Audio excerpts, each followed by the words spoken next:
Hi guys, Frank here. So this video is going to be about calculating your calories depending on your fitness goals. So in this example that I'm going to present to you just now, it's going to be for using myself as an example and for someone that's looking to lose weight, which I have moved my training into that phase as of the start of this year. So what you're going to do first of all is you're going to use a formula. Now I'll add this into the description for this video so that you have access to this as well. You don't need to know the name of it, but it is called the Harris-Benedict formula. So using that, you can calculate your basal metabolic rate, which is essentially the amount of calories that your body will burn at rest if you were in a coma. This is based on a number of factors, which takes into consideration your weight, your height, your age, your gender. So for myself, I'm currently weighing 220 pounds, right about the 100 kilogram mark. I'm 6 foot tall, 41 years old, I'm a man. So this brings my basal metabolic rate out to just over 2,000 calories, so it's actually 2,080 calories. So if I was induced into a coma tomorrow, that's the amount of calories that my body would burn whilst I'm in a coma, not moving, just to sustain myself, to keep me alive. What you then do is you add an activity multiplier onto that. So again, I'll include the different formula calculations in the description for you. But in this example again for myself, I've used moderately active. So my day job working, fairly sedentary. So really the main amount of exercise I do is when I do purposeful walking, which I recommend everyone do, and my gym sessions. So based on being a moderately active person, I use a calculation of 1.55 times my basal metabolic rate, which brings my calories to maintain my current weight at that activity level to 3,224 calories per day. So that's the amount of calories that I would eat day in, day out if I just wanted to maintain this weight. If I'm looking to add muscle, which I had been prior to the turn of the year, I would increase this. So I was actually eating around about 3,500 calories per day whilst I was training hard to try and build some extra muscle. And now I'm looking to strip off the inevitable body fat which comes with muscle growth. If you are not an enhanced athlete, strip all that off, reveal all the hard work that I've done, and then I will inevitably move into another muscle growth phase.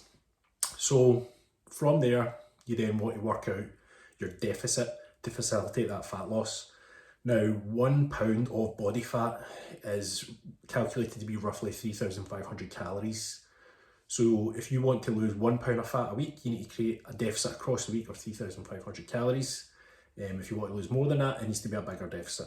So breaking that down, 3,500 calories into 7 days a week, you're looking at a 500 calorie deficit. Me personally, I tend to start my diets quite aggressive, and I would always advocate this for other people as well, targeting about a 1% of your body weight to lose per week. So in my case, that would bring me in at about 2 pounds per week. So I am looking to lose 2 pounds of fat per week just now at this early stage in my diet. Based on that, I'm looking to create a calorie deficit of 1,000 calories a day. So from that 3,224 calories that I would require to maintain my weight, I am going to be consuming 2,224 calories. This will give me a 1,000 calorie deficit per day, and that will yield 2 pounds of fat loss per week. And I will adjust that as it goes forward. So you would do, let's say I'll include the calculations for you. You would do this same calculation based on you for your data, your height, your weight, your wage, and your goal, like how much fat you're looking to lose. So once you know how many calories you're supposed to be eating per day, so for myself in this example, 2,224 calories per day, how do you allocate those calories? Now, I would recommend a calorie macronutrient split. So if you don't know what a macronutrient is, that's basically what the scientific terms are for proteins, carbohydrates and fats. So I would allocate a split of 40% of my calorie total to protein, 40% of my calorie total to carbohydrates, and 20% of my calorie total for fats to maintain, metabolic function. Your protein is obviously dependent on your height and weight, and is going to ensure that you maintain your muscle mass while you're in a caloric deficit.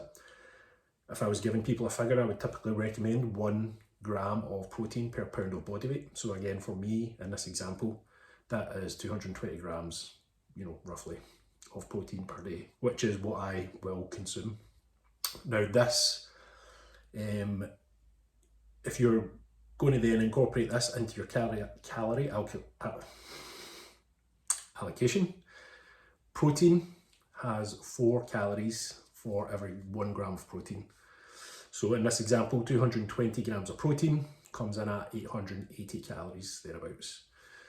Again, carbohydrates also has 4 calories per gram of carbohydrate. So again, in this example, it's going to be, I've worked it out already, it's 224 grams of carbohydrates that I'm going to consume, which is going to give me 894 calories from carbohydrates. The remaining calories are going to come from fat. I actually worked this out fat second, so I got my protein allocation, which I needed, essential macronutrients, especially in a diet. Make sure you're maintaining your muscle.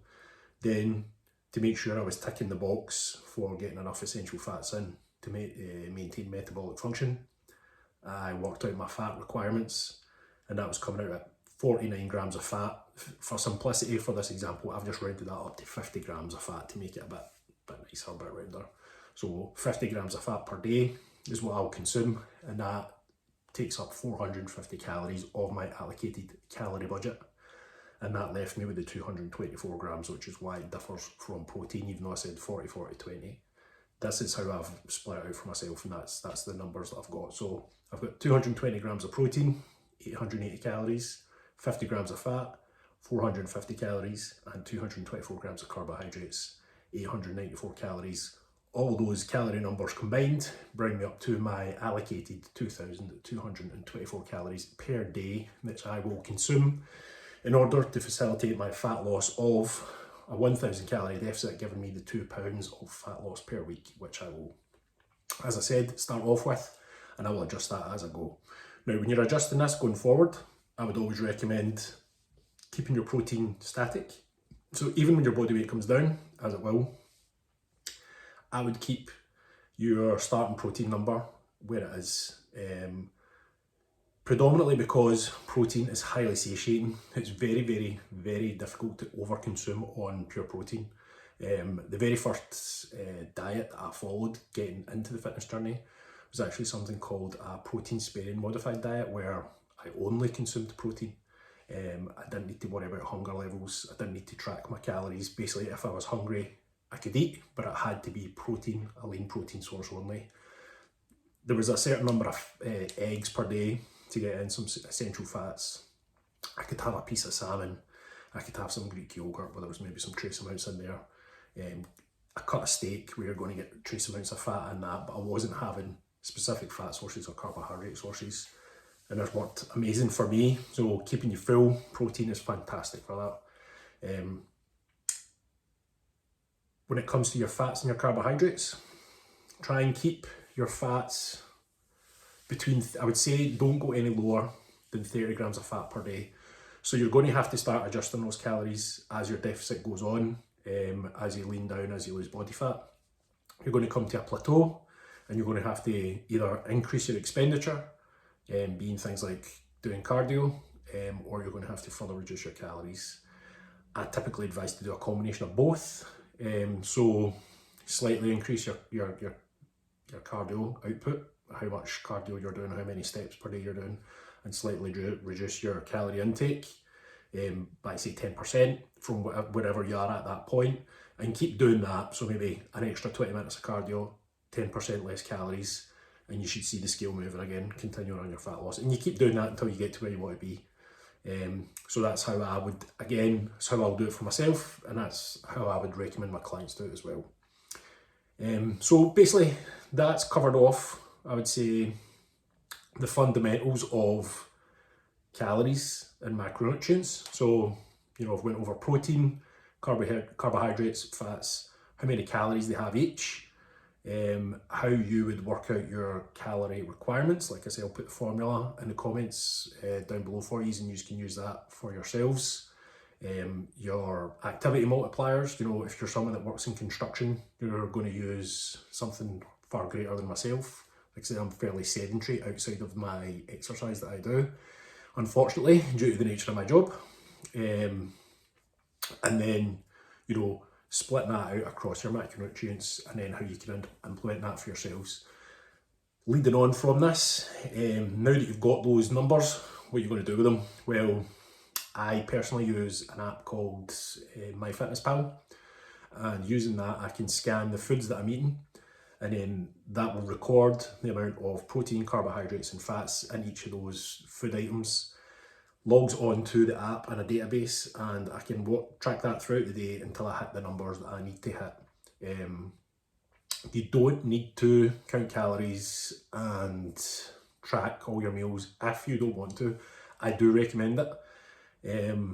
It's like anything else, once you learn how to do it, it's ingrained in your brain, and then you know things like, well, if I have a chicken breast, it's about 30 grams of protein. These different things will just sit with you, and you can, you know, you get used to what a portion size will look like, because if you weigh it out on a scale and you know what it looks like, the next time you see that piece of food, you can roughly work out what it is. In the video that I did before, like the first video I did, just recommended, I talked about palm sizes of proteins and fists of carbohydrates and all that. You can use that method. It's obviously not as accurate, and can have errors in it, so you don't always know exactly what you're consuming. But I personally track my calories and my macros. It's something that if you do it for a period of time, then it stands you in good stead for the rest of your life. You can go through periods of time where you don't always have to do it, because you've got a good understanding of general foods and what they contain. But it's something that I do, and it's something I would have my clients do as well, just so that we can be meticulous and, you know, work things out. Big believer in, if it's not being measured, it can't be managed. So if you're not tracking your steps, if you're not tracking your calories, if you're not tracking your sleep, how do we know what needs to be improved, and how do we know if we're ticking the boxes? And it's the same with your gym performance as well. So if there's any questions on, you know, calories, building your diet, what kind of foods to eat, any of those kind of things off the back of this video, if you just pop it in the comments, and I'll address that for you going forward. And I hope you have found this useful. Thanks, bye.